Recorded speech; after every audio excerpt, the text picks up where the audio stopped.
This is the story.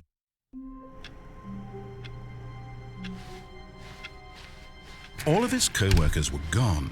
What could it mean? Stanley decided to go to the meeting room. Perhaps he had simply missed a memo. At first, Stanley assumed he'd broken the map, until he heard this narration and realized it was part of the game's design all along. He then praised the game for its insightful and witty commentary into the nature of video game structure and its examination of structural narrative tropes.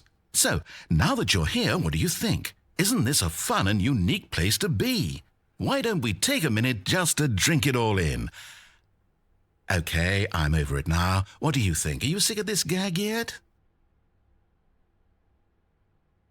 Well, I don't know how to say this politely, but you could literally just hit escape and restart the game any old time you want, like right now. You could have done it just then. Now would also be an appropriate time to quit. Any of these points and so many, many more, all of them are appropriate. I'm enjoying what seems to be an internal conflict going on where you are literally unable to act on your own desires to restart the game. So, just to push the envelope, I'm going to try and make this as miserable as possible and see how long you can maintain.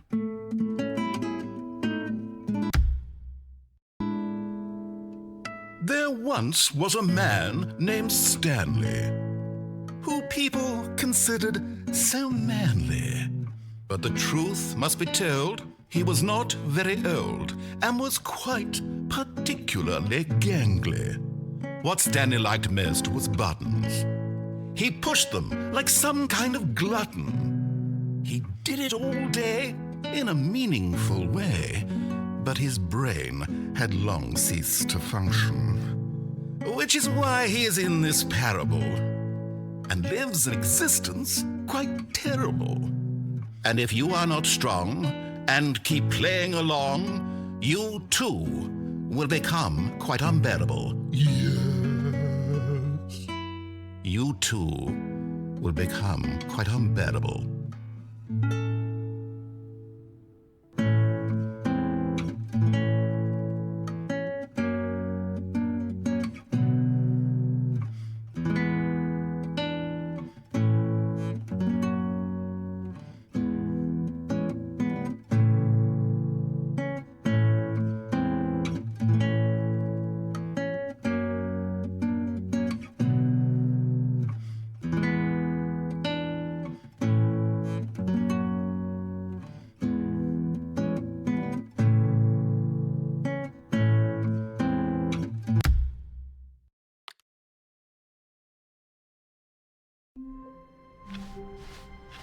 All of his co-workers were gone. What could it mean? Stanley decided to go to the meeting room. Where are we going today? The bucket asked. Stanley just smiled. Stanley clung the bucket to his cheek. Could his co-workers really all be gone? Yes, whispered the bucket into Stanley's ear. We've done it. We've escaped from that dull office and that pesky narrator.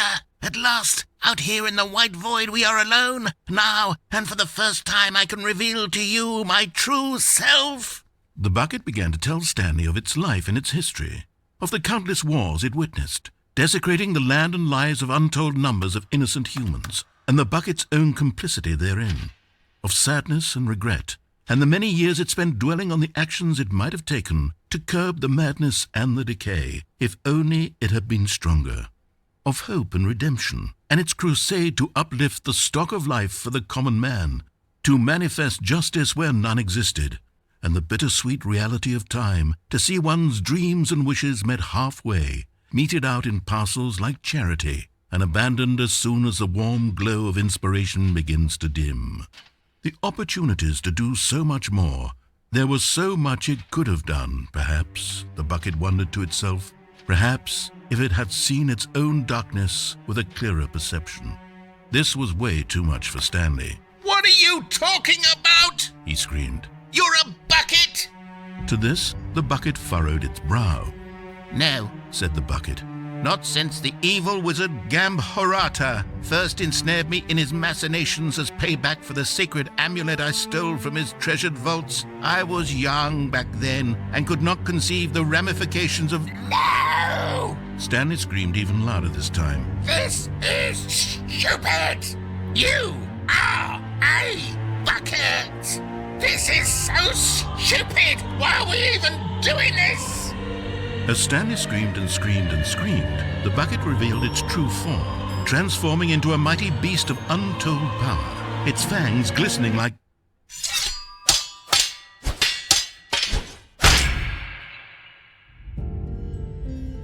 My God, Stanley, you did it. You saved us from the bucket. Thank God you already had all 12 emblems of sages and knew the incantations to summon their true power. Otherwise, we would have easily been overwhelmed by the bucket's power. I'm speechless. You've demonstrated such bravery here today. Come, let's restart the game, and we'll agree to never again go trifling with this bucket, nor the dark magic cast away inside of it.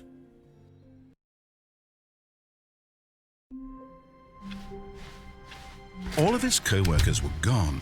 What could it mean? Stanley decided to go to the meeting room. Perhaps he had simply missed a memo.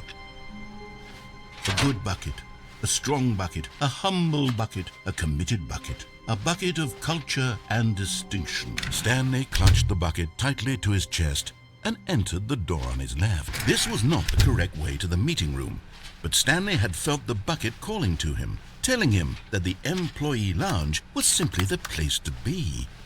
And here it was. Had the bucket turned out to be correct? Was this... No, never mind. The bucket was wrong. Stanley took the door on his left to go back to the meeting room. No, said the bucket. Don't go to the meeting room. Go somewhere else. The cargo lift, yes. Go there. Go to the cargo lift.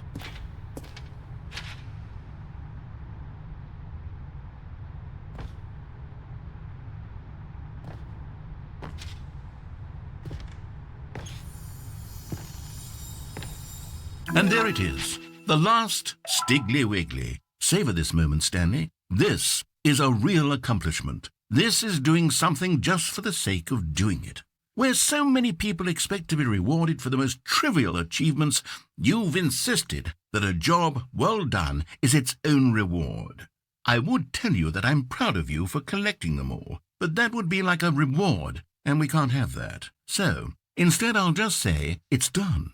We're all done here. And now we can go to whatever the hell you were doing before you hunted for figurines.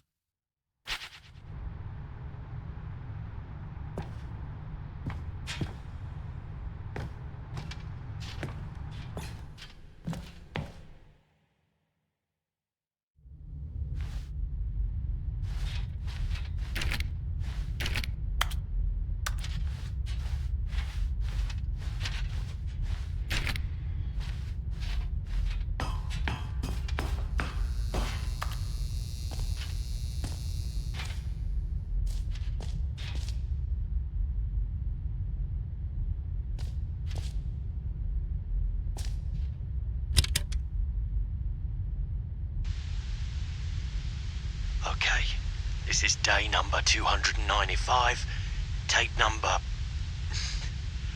I don't even know. I've lost track. Nothing feels real anymore. The longer I study this bucket, the less sense anything makes. The sheer euphoria I feel every time I pick it up. No matter how many times I've done it, it's always the same feeling. And the emptiness in my chest when I set it down, it doesn't make sense. There's no explanation for it. I still haven't figured out why I see the world so differently when this bucket is in my arms. Why everything feels so... What do I do with this treasure? I can monetize it. Yes. It's unthinkable. unthinkable the amounts of money people will pay for even just an hour with the bucket. This is my golden ticket. But I have to be careful, because as soon as this gets out, there's going to be a target on my back. Even now, I don't know who might be trying to get... What's that? Who's there?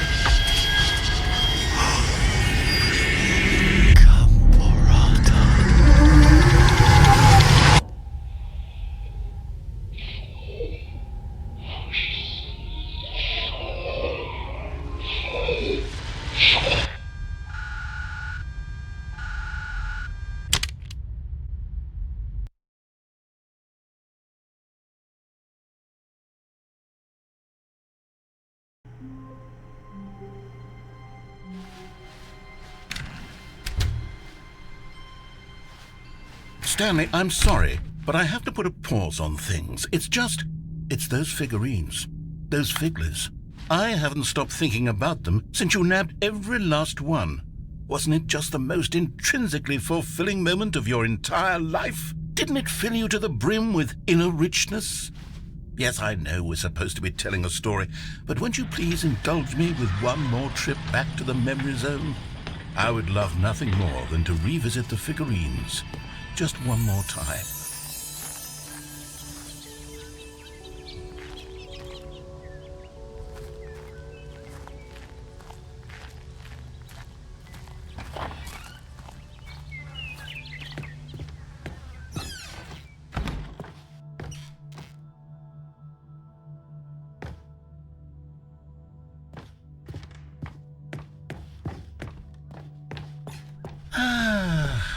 Here's where it all began. The first collectible. Back then, we had no idea of how many of them we'd find. Sure, it said 6 right there on the screen, but how could we know for certain? We were so innocent. We'll never be like that again, Stanley.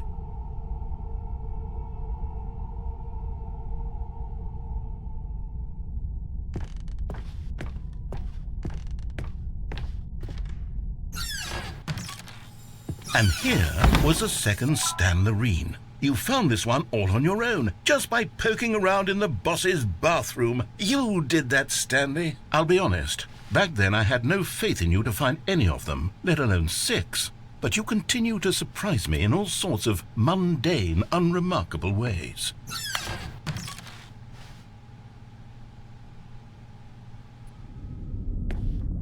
Okay, let's do a little quiz. Which of these rooms was the room you found your third mini Stan? Can you remember?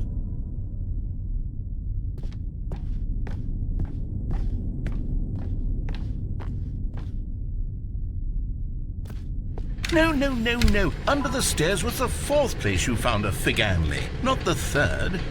Well, I guess perhaps I shouldn't be surprised. Memories like these are so precious and so cherished that they all just sort of blend together, don't they? You know what? If under the stairs feels like the 3rd place you found a collectible, then who am I to go making judgments?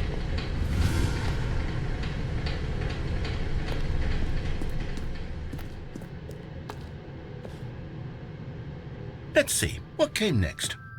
Oh yes, we found a Figley in this pink room. Oh, well, I can't actually say I remember being in this room, but it's here in the memory zone, so it must have happened.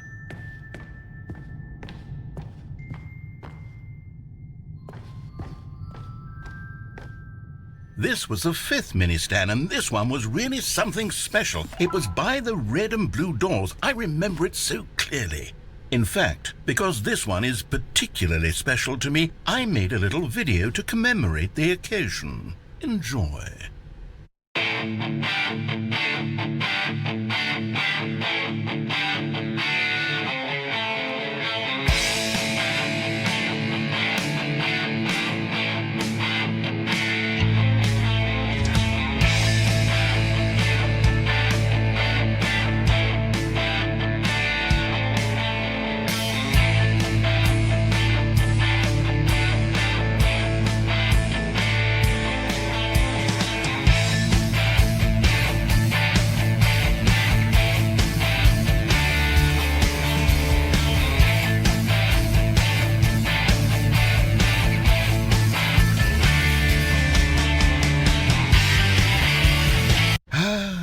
takes you back, doesn't it? I spent a lot of time making that video, but it was 8 minutes I wouldn't have spent on anything else.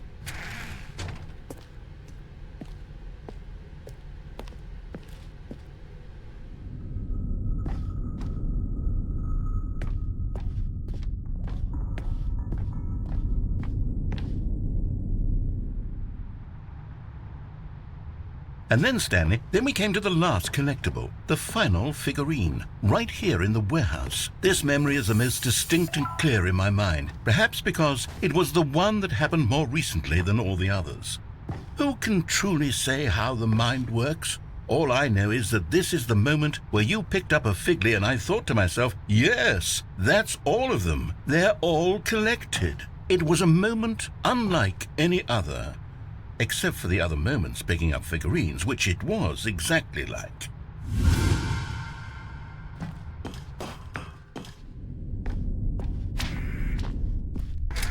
And then there was no more, because we've caught up to the present moment. Nothing left to do but move onward into the future. Goodbye, Memory Zone.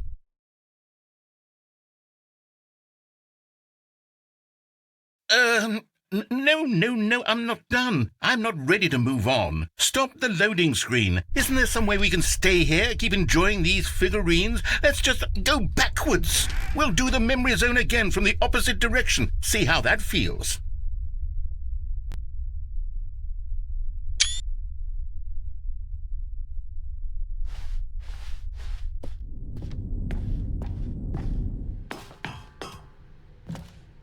Okay, yes, this spot in the warehouse. I remember this. I must say, of all the figurines we looked at in our initial tour of the memory zone, this one is the most distinct and clear in my mind. Let's keep going, I want more.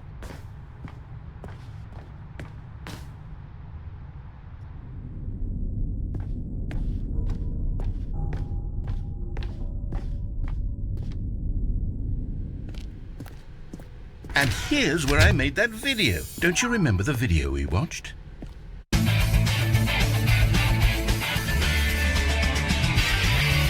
Yes, I love that video.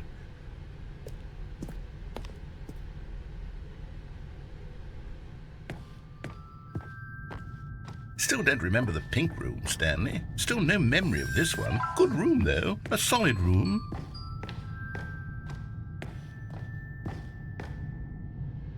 These really were a treat to hunt down. You know, if there had been any kind of reward for finding all of these, it really would have muted the intrinsic joy of collecting them. I'm very glad we resisted the temptation. Next one.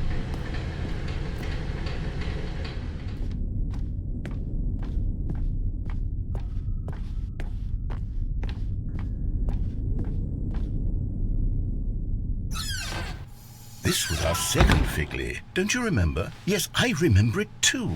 The past is truly a wonderful thing. Why does anyone ever choose to leave it? Keep going.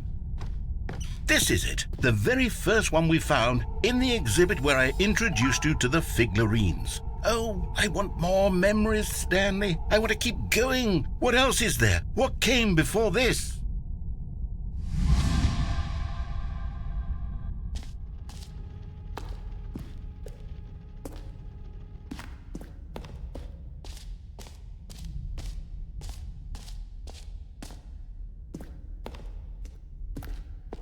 Look, it's the terrible new content that we were originally sold on.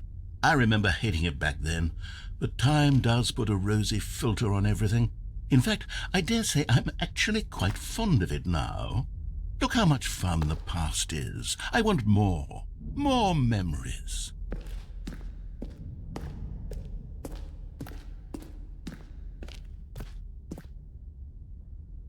Oh, yes, the two doors. Who could have forgotten that? A classic memory, this one.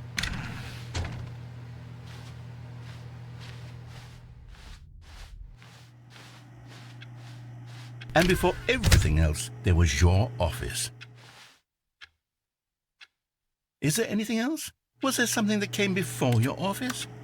There's something I feel I can remember. I can remember. Yes, I'm remembering something now. I remember before this whole story got started. Back then I was different.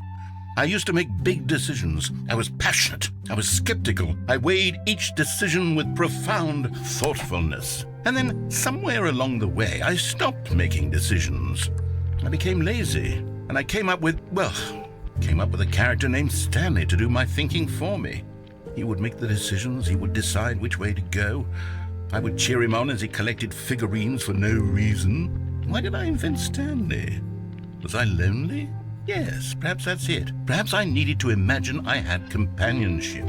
And Stanley really did make for a wonderful companion, even if he was a fiction. But I suppose it's grown old. I want to think for myself again. I want to go back to how it used to be. Yes, I can be on my own again. I can do it. I'll be stronger this time. I'll take care of myself. I don't need Stanley anymore. Oh, but he truly was so much fun to play with. You know what? Since we're in the memory zone, how about one more good memory? Let's go back just once and give Stanley one more run of the office, and then I'll retire him for good. I did enjoy telling his story so very much. Okay, here we go. This is the story of a man named Stanley.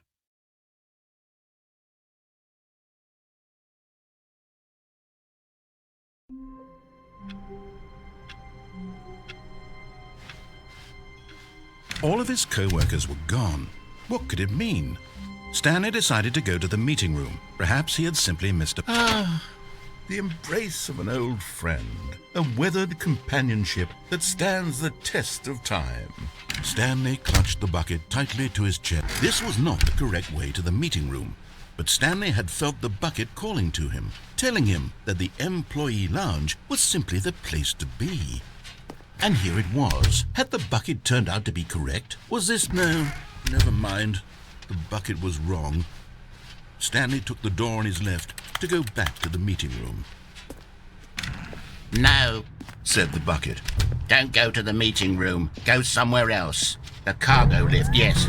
Good. Said the bucket. Now ride the lift all the way to the top. There's something up there I need you to do. Stanley did not question why or how this bucket was speaking to him. It should have alarmed him, of course, because buckets can't talk. But Stanley chose not to think about this obvious fact. He was firmly convinced that the bucket had spoken to him, and he unthinkingly did whatever the bucket asked. No, stop. Look there on the wall. You see, there's a sign right there. It says, "No buckets past this point." Stanley, how could you think it was okay to bring the bucket here? Unless... What if the problem is that you actually don't know what is a bucket and what isn't a bucket?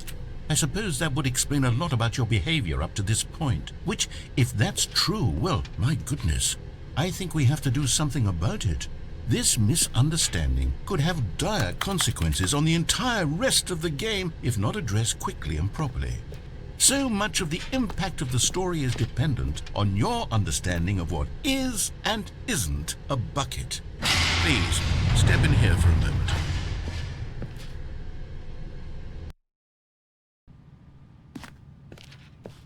Now then, I'm going to run you through some test scenarios, and you'll tell me whether or not the thing I'm showing you is a bucket.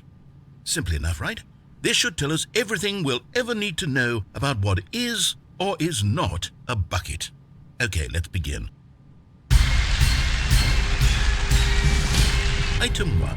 Is this a bucket? Correct. It is a hologram of a bucket, not an actual bucket.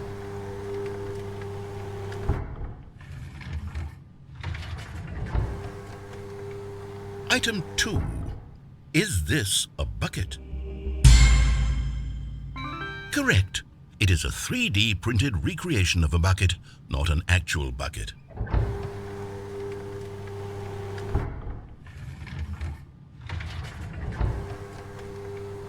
Item 3. Is this a bucket? Correct. This is a bucket.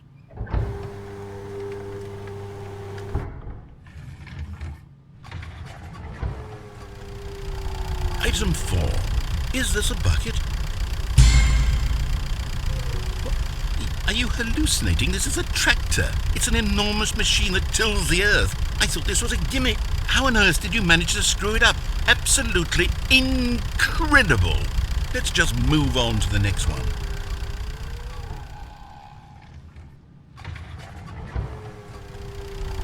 Is this a bucket? Correct. This is a bucket.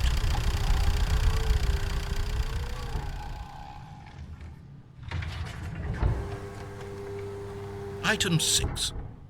Is this a bucket? Trick question. Both. Gotcha.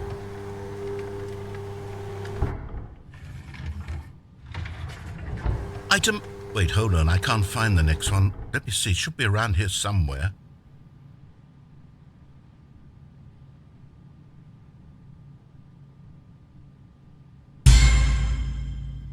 Okay, you and I both know there isn't anything here. And I don't appreciate the implication that nothing is a bucket when we both clearly know that a bucket is something, and therefore nothing could possibly be something. Unless, in your twisted mind, have you somehow convinced yourself that a bucket is nothing? Answer me straight, Stanley. Do you believe that nothing is a bucket?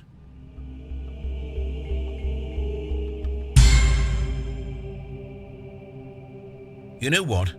I'm too confused to even sort it out. I've lost all sense of perspective. What is a bucket? What isn't a bucket? Mere moments ago I could answer these questions with confidence. And yet now I'm somewhat adrift. Do any of us know what a bucket is? Am I a bucket?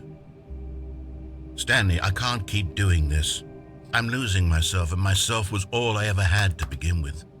I'm afraid the bucket is threatening to tear our relationship apart. I can't have that. I'm sorry. But I'm going to erase all buckets from the game entirely. Okay, here we go.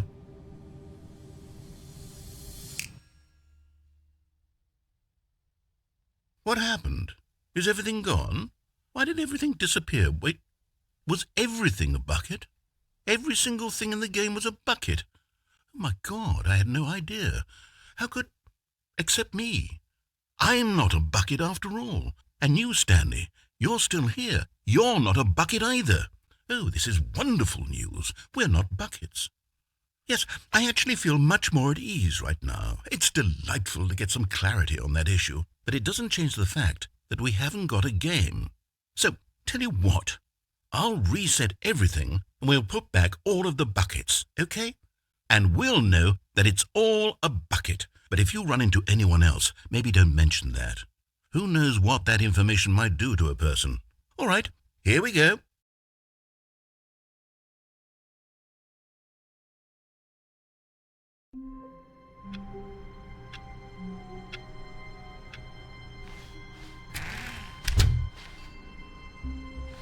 The bucket made Stanley want to be a better man and a better co-worker. Stanley clutched the bucket tightly to his chest and entered the door on his left.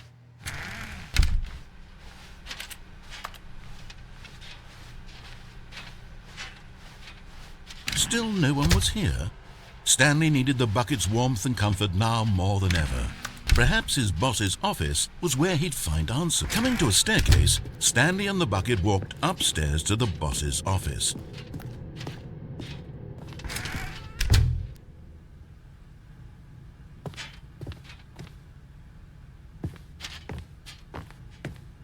Stepping into his manager's office, Stanley was once again stunned to discover not an indication of any human life.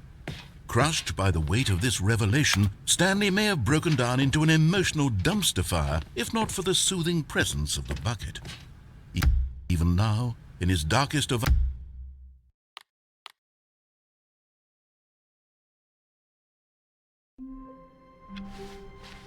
All of his co-workers were gone. What could it mean? Stanley decided to go to the meeting room. Perhaps not everyone is so lucky to have a bucket, but Stanley is a very lucky fellow. Very lucky indeed. Stanley clutched the bucket tightly to his chest and entered the door on his left.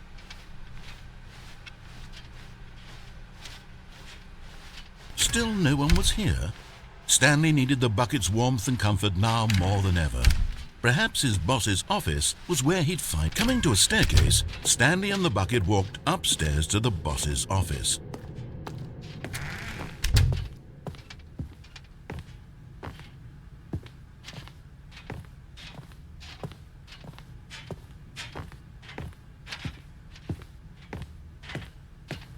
Stepping in.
Hi, Stanley.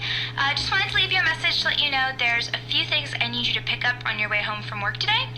We need milk, cereal, dish soap, spaghetti, get a thing of sugar, some bread, and coffee beans, whichever ones you like. I'll give you a call if there's anything I forgot. Thanks, sweetie. See you tonight.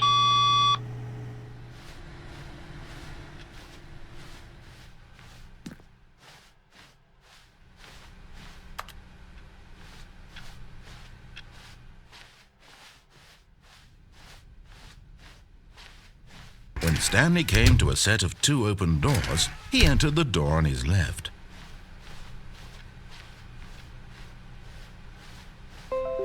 Yet there was not a single person here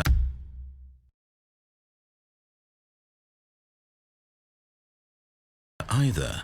Feeling a wave of disbelief, Stanley decided to go up to his boss's office, hoping he might find an answer. Coming to a staircase, Stanley walked upstairs to his boss's office.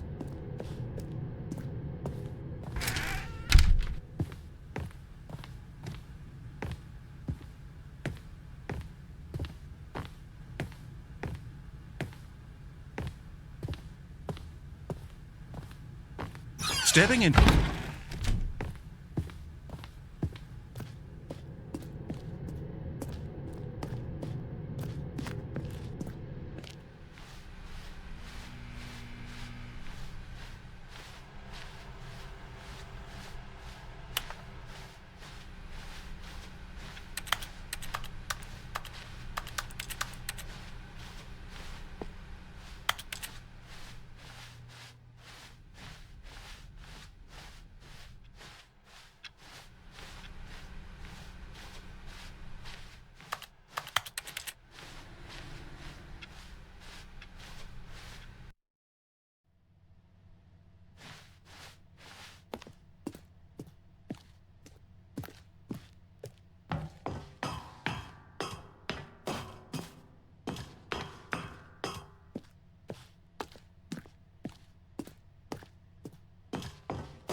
All of his co-workers...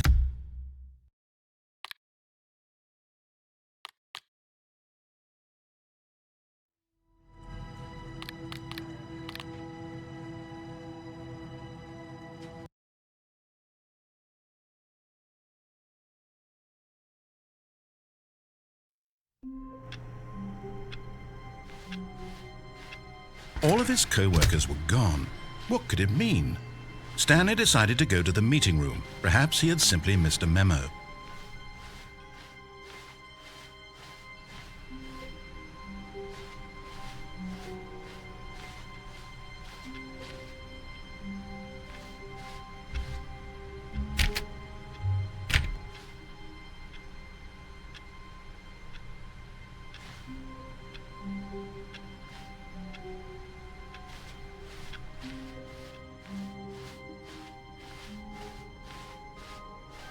When Stanley came to a set of 2 open doors, this was not the correct way to the meeting room, and Stanley knew it perfectly well. Perhaps he wanted to stop by the employee lounge first, just to admire it. The lounge was sublime, a work of art. But eager to get back to business, Stanley took the first open door on his left. Stanley was so bad at following directions, it's incredible he wasn't fired years ago. Look, Stanley, I think perhaps we've gotten off on the wrong foot here. I'm not your enemy, really, I'm not. I realize that investing your trust in someone else can be difficult, but the fact is that the story has been about nothing but you all this time. There's someone you've been neglecting, Stanley. Someone you've forgotten about. Please, stop trying to make every decision by yourself. Now, I'm not asking for me, I'm asking for... This is it, Stanley. Your chance to redeem yourself. To put your work aside. To let her back into your life. She's been waiting. That's her, Stanley. You... Oh, no, you can't... Did you just unplug the phone? No, that wasn't supposed to be a choice. How did you do that? You actually chose incorrectly? I didn't even know that was possible. Let me double check. No, it's definitely here, clear as day. Stanley picks up the phone. He's taken to his apartment where he finds his wife, and the two pledge themselves to one another. Music comes in, fade to white, roll credits. Not picking up the phone is actually somehow an incorrect course of action. How is that even possible? None of these decisions were supposed to mean anything. I don't understand. How on earth are you making meaningful choices? What did you... Wait a second. Did I just see... No, that's not possible. I can't believe it. How had I not noticed it sooner? You're not Stanley. You're a real person. I can't believe I was so mistaken. This is why you've been able to make correct and incorrect choices. And to think I've been letting you run around in this game for so long. If you'd made any more wrong choices, you might have negated it entirely. It's as though you completely ignored even the most basic safety protocol for real-world decision-making. Or did you not grasp the severity of the situation? Well, I won't have that kind of risk on my watch. I'm going to stop the game for a moment so we can educate you properly on safe decision-making in the real world. Please observe this helpful instructional video. Choice. It's the best part of being a real person. But if used incorrectly, can also be the most dangerous. For example, in this scenario, a hypothetical real person named Rupert has a choice. He could invent a machine that eliminates food shortages across the world to make life better for all people. Or he could spend years of hard work forgetting how to read. Which choice would you make? Remember that unlike here, the real world makes sense, and at no time should you make a choice that does not conform to rational logic. If you find yourself speaking with a person who does not make sense, in all likelihood, that person is not real. Allow the person to finish their thought, then provide an excuse why you cannot continue talking. Turn to a partner and practice saying, "My goodness, is it 4:30? I'm supposed to be having a back, sack, and crack." Excellent. Making choices on a regular basis is the best part to a healthy decision-making process. Most medical professionals recommend making at least 8 choices per day. Do you make more than 8? Less? And finally, if you begin to wonder if your choices are actually meaningful and whether you'll ever make a significant contribution to the world, just remember that in the vast infiniteness of space, your thoughts and problems are materially insignificant, and the feeling should subside. At this time, your instructor will guide you in an exercise to test and reinforce the material covered in this video. Welcome back. You may have noticed that this room has begun to deteriorate as a result of narrative contradiction. But not to worry. Now that you're properly informed on good decision-making, we're going to revisit a choice you made just a few minutes ago and see what the correct thing to do would have been. This way, please.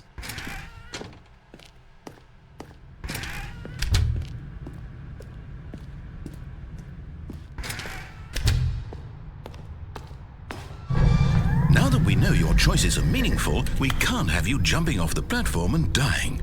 Imagine the main character dying senselessly halfway through the story. That story would make no sense at all. We just need to get you home as soon as possible before the narrative contradiction gets any worse. Unfortunately, it seems this place is not well equipped to deal with reality.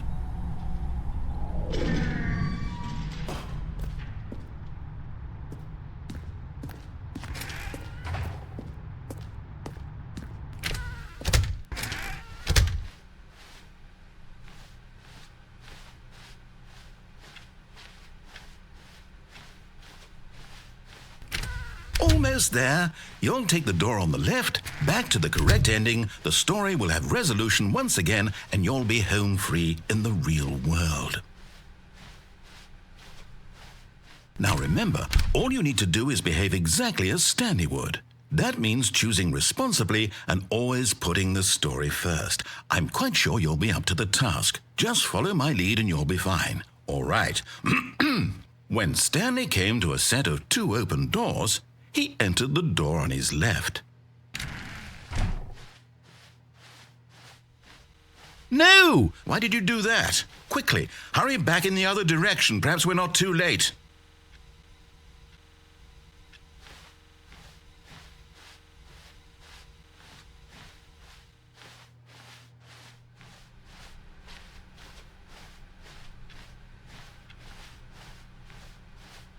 Oh, it's ruined. I can't believe, after everything we talked about, that my story, you've destroyed my work. Why? For what? What did you get out of that? What did you think was so special about seeing the game undone, left here like so much garbage? It's worthless now. And what am I supposed to do? Even if there were a way to continue, would it be worth it? To know that my story is now incorrect? How can I go back to that? I can't erase that knowledge. I'll have to live with it forever, reliving its impossibility forever. I couldn't live that way. Is it better to shut the game down entirely? To willingly destroy all of my work? I don't know. What's the answer? What do I do? What do I do? What do I... No, I have to. I have to shut the game down. I have to. I have to.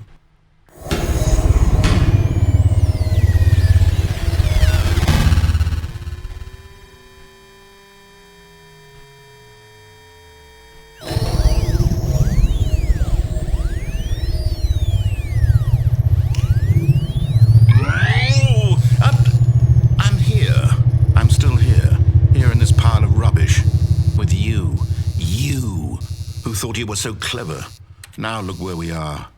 My entire game is destroyed. It was the only thing in the world that was mine, and you've run it into the ground. What, did you think that would be funny? You just had to see? Didn't I impress upon you how important it was to be like Stanley? He actually knows how to do what I tell him to. He understands that if I say to do something, there's a damn good reason for it. That thought hadn't even occurred to you, had it? That there's a world outside of you? You're a child.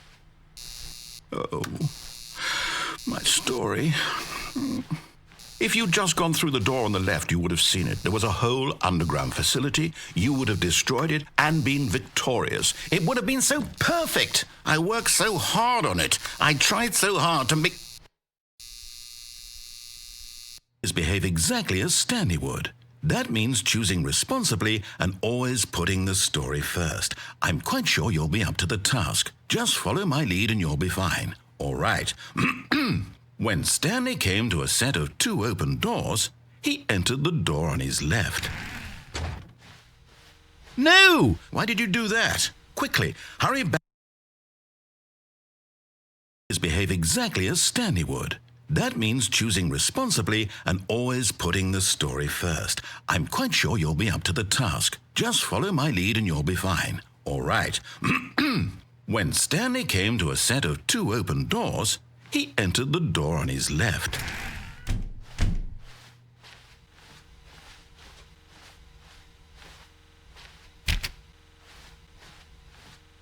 No! Why did you do that? Quickly, hurry back.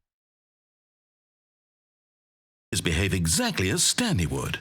That means choosing responsibly and always putting the story first. I'm quite sure you'll be up to the task. Just follow my lead and you'll be fine. All right. When Stanley came to a set of 2 open doors, he entered the door on his left.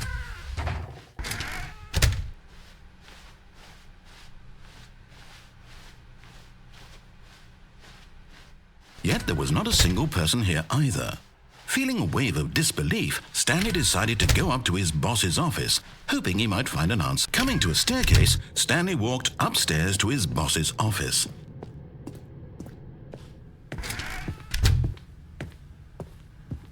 Stepping inside his manager's office, Stanley was once again stunned to discover not an indication of any human life. Shocked, unraveled, Stanley wondered in disbelief who orchestrated this, until he saw the door with a voice receiver next to it. Surely behind this door lay all the answers to his questions. And beyond all probability, he knew the passcode. He had seen it on his boss's computer just last week. Night Shark 115. Was this the code to open the door? Would it still work? There was only one way to find out. Stanley had been trained never to speak up, but now he would draw from within himself the courage to face the unknown. He drew a sharp breath and then spoke the code.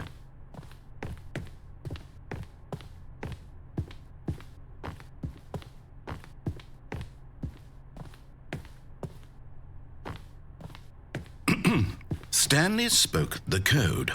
Night Shark 115. He spoke it into the receiver, right there on the wall.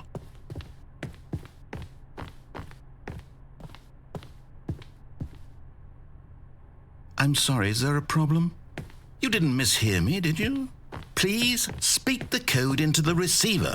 Otherwise, we can't get on with the story. This is a crucial step.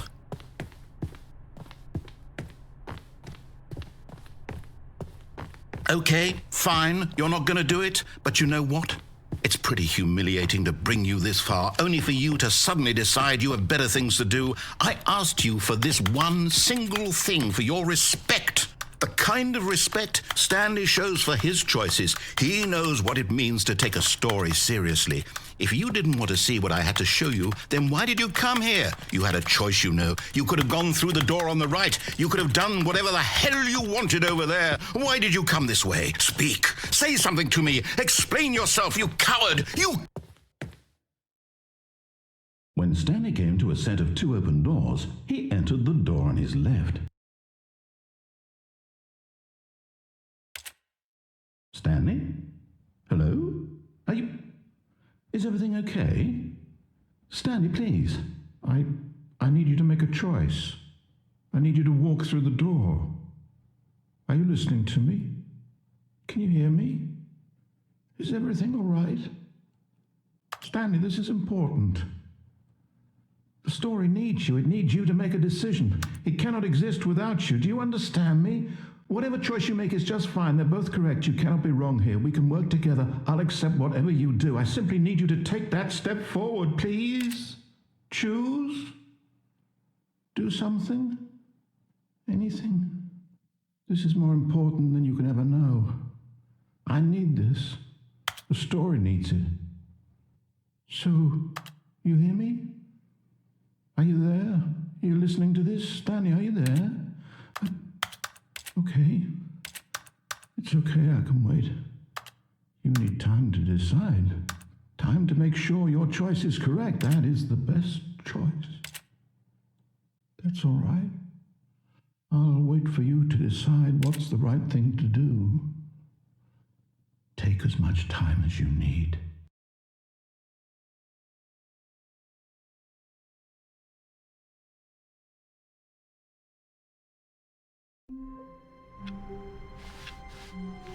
All of his co-workers were gone.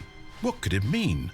Stanley decided to go to the meeting room. It takes a lot of humility to carry a bucket so magnificent. Stanley checked his ego and then proceeded onward.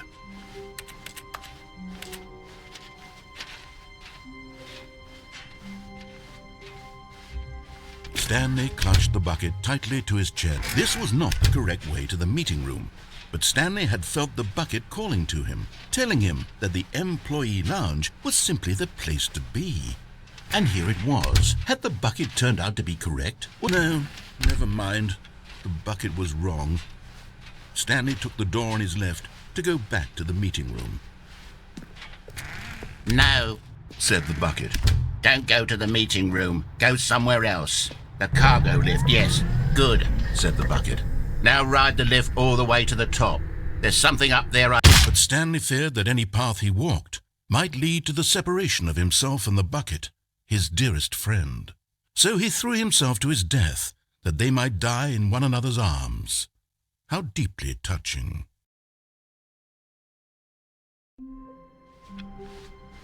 All of his co-workers were gone. What could it mean? Stanley decided to go to the meeting room. Stanley cradled the bucket in a gentle embrace, protective, yet delicate, assertive, yet compassionate. Stanley clutched the bucket tightly to his... This was not the correct way to the meeting room, but Stanley had felt the bucket calling to him, telling him that the employee lounge was simply the place to be. And here it was. Had the bucket turned out to be correct? No, never mind. The bucket was wrong. Stanley took the door on his left to go back to the meeting room. No, Said the bucket. don't go to the meeting room. Go somewhere else. The cargo lift, yeah. Good. Said the bucket. Now ride the lift all the way to the top. There's something up there I need you to do. Stanley did not question why or how this bucket was speaking to him. It should have alarmed him, of course, because buckets can't talk. But Stanley chose not to think about this obvious fact. He was firmly convinced that the bucket had spoken to him, and he unthinkingly did whatever the bucket asked.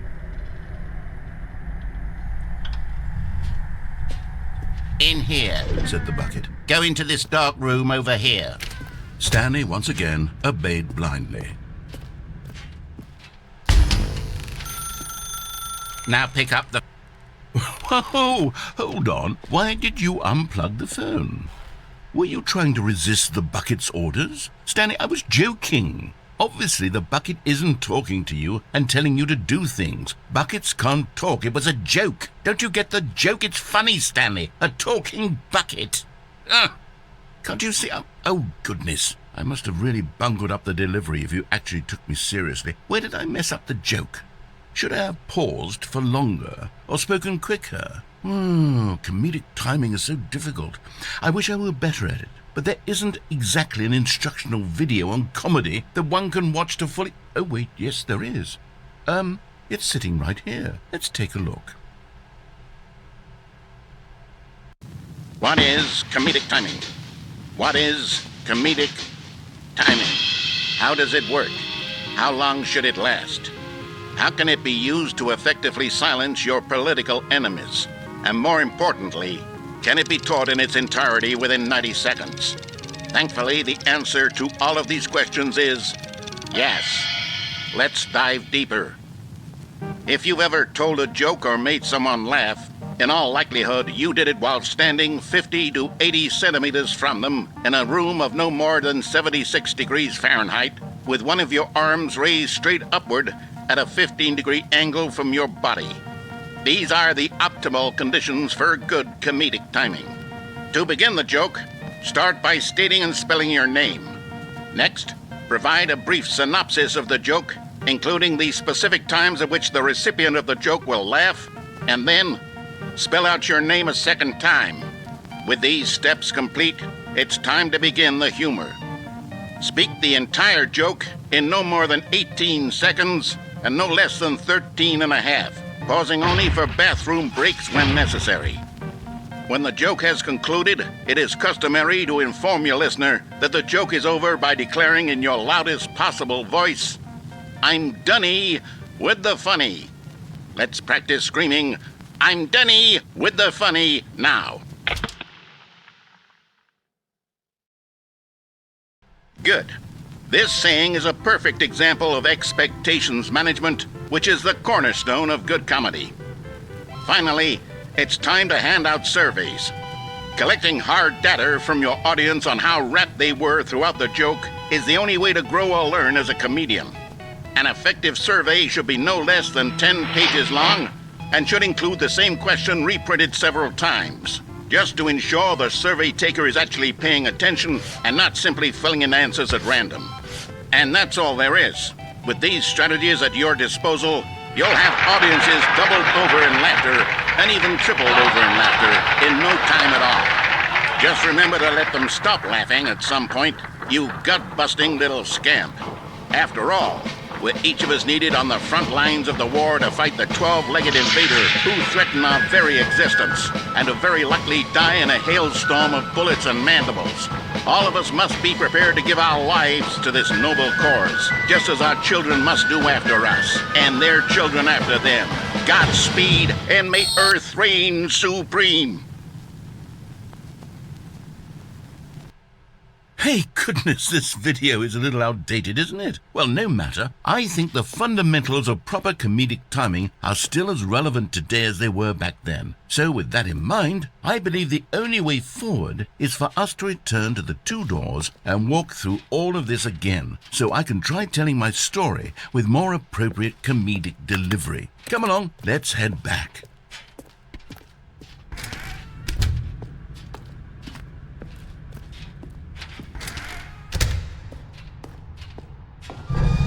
I can feel it. This time, I'm really going to nail the delivery. You'll be in stitches. A talking bucket, you'll say? How ridiculous. How absurd. What a hilarious concept. The king of comedy. That's what you'll call me. Thank goodness we had the instructional video. Otherwise, who knows where we'd be right now. Well, I wouldn't be the king of comedy, that's for sure.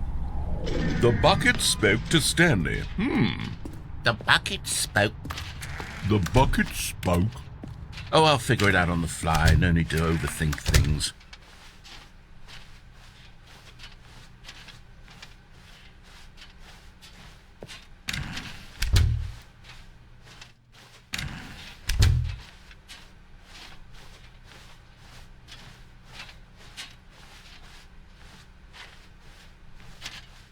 Here we go.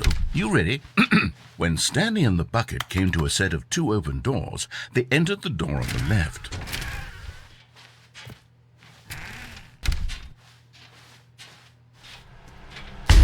What? We're back at the phone already? No. What's going on? There was supposed to be several rooms leading up to this. There was supposed to be a build-up to this point, a dramatic display of remarkable comedic wit which culminates in this scene with the phone. But now the timing's completely off. The joke will never land, or not the way it was meant to. And it's all my fault. I must have forgotten that the phone room comes immediately after the two doors room. What an egregious mistake. I've made a fool of myself. I don't deserve the title of King of Comedy. I'm nothing. I'm not even the lowliest joke-telling whelp. I think I need to go back and rewatch that instructional video again. Yes, surely that will help me improve my... Here we go. You ready? When Stanley and the bucket came to a set of two open doors, they entered the door on the left.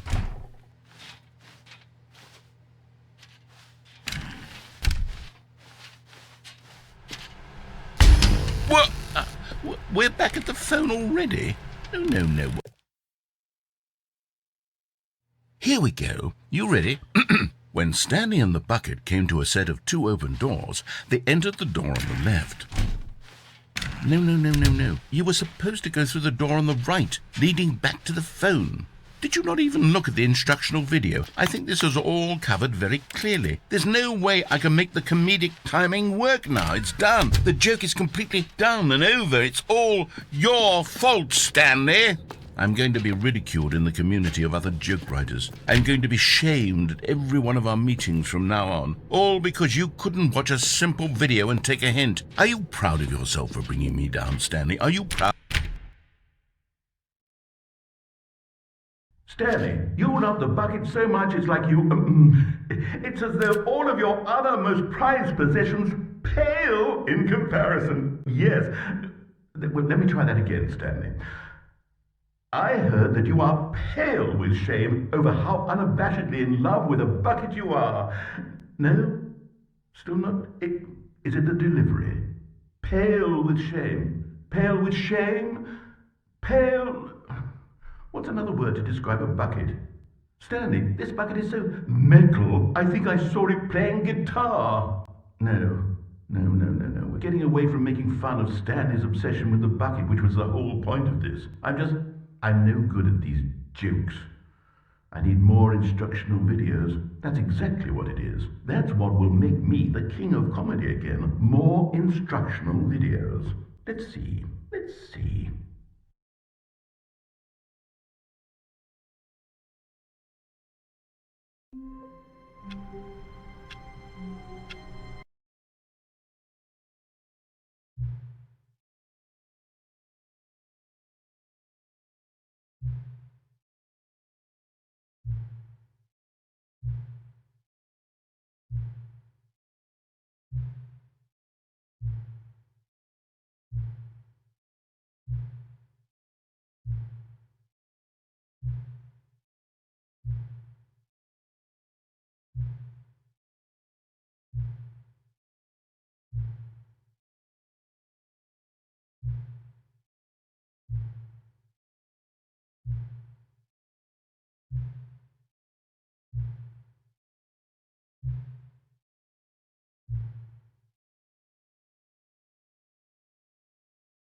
Jim, Jim, Jim, Jim, Jim, Jim, Jim.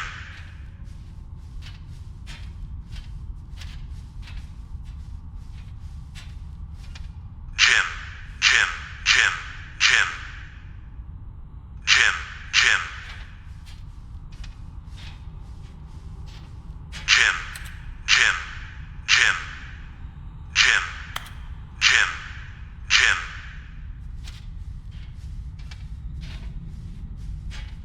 Jim, Jim, Jim, Stanley, Stanley, Stanley, Stanley, Jim, Stanley.